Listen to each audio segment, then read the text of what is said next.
Hi everyone, this podcast is about 1984 and about what I'm going to call the rule of three. Don't read anything into the name, it's just what I am calling it. Our first notion of three, there are three parts to the novel. The first part is our introduction to Winston Smith and his writing of his diary in Old Speak, which is the first sign of his individualism. And it also introduces us to the ministry of plenty, the ministry of peace, the ministry of love, the ministry of truth, and also to Newspeak and the Thought Police as well. So, and then we have the second part, which is about Winston and Julia's relationship and Winston's growing desire for individualism and rebellion. And then we have the third part, which is the interrogation and torture of Smith by O'Brien. We get to learn about Room 101, and it is when Smith gives up the last shreds of his self-respect in Room 101 and ends completely brainwashed.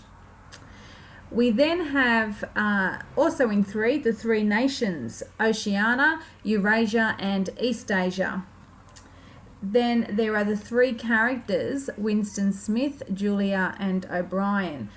Of importance is their names. Winston Smith is firstly, Winston is named, his first name comes from Winston Churchill, the first person to openly ridicule and fight against totalitarianism.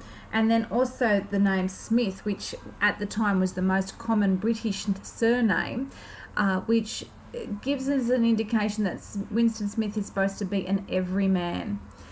There is also the idea that the name Smith comes from the Renaissance English smith, meaning craftsman, which was related to writers, and it was believed that their ability to write and to create through writing was linked to the divinity of God. You then have Julia, and Julia's name comes from the ancient Rome, which was given to any daughter of the Julian clan, and therefore Julia is an any woman, and it's important to note that she does not have a last name, so therefore she is the any woman of post-war England. And finally you have O'Brien, who has no first name, so is therefore dehumanized, and is the generic quintessential corrupt bureaucrat. Our next little level of three is our three segments of modern society, which are being represented by our three main characters. And we have our women, our rulers, and our thinking individuals.